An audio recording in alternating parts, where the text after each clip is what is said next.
This is the way to go if you don't want to solder. Sharkbite slip tee. You'll cut 2 inches of pipe or whatever you're tapping into out so you can slide it all the way on the long side, and then you'll line it up and slide the whole fitting back to the short side. Make sure the water's off before you start cutting. Drain the lines, and then these little pipe cutters are great for tight spots. You just line up that cutting wheel with your mark, snap it shut on the pipe, and then spin it until you cut through the pipe. Then make sure you take some sandpaper, clean any burrs off both sides, and then make sure there's some play in that pipe so you can push this fitting on all the way onto the long side and line them up and push it back to the short side.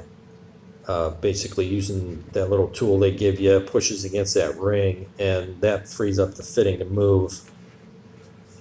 And then these Sharkbite fittings will spin on you. That's okay. They won't leak, but they do move around a little bit. I'm going to PEX, so I got my pipe, my crimp rings, elbow fitting rings, and some more pipe.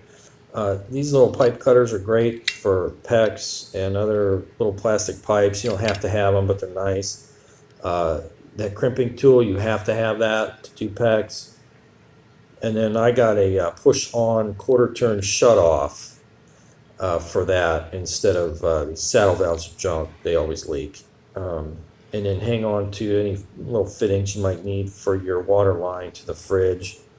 A couple of wrenches be enough for that part. After I got everything hooked up, I got some 1/2-inch pipe clamp, the nail-on kind.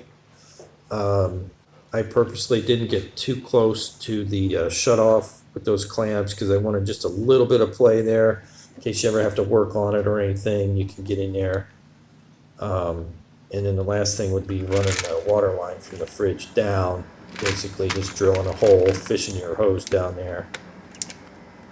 I got some little nail-on clamps. Those are for coax cable, but they fit perfect over these water lines without crimping them. So I use those everywhere. You could drill through the floor joist, but it's not a big deal. So down here it's not finished or anything. And then get all your fittings on either end and tighten down real good. There again, I rotated my clamps up and down just to make sure it wouldn't pop out for any reason. Don't want anything flopping around there. So I left a loop by the shutoff. There's a little bit of play in there because those clamps won't pinch the pipe.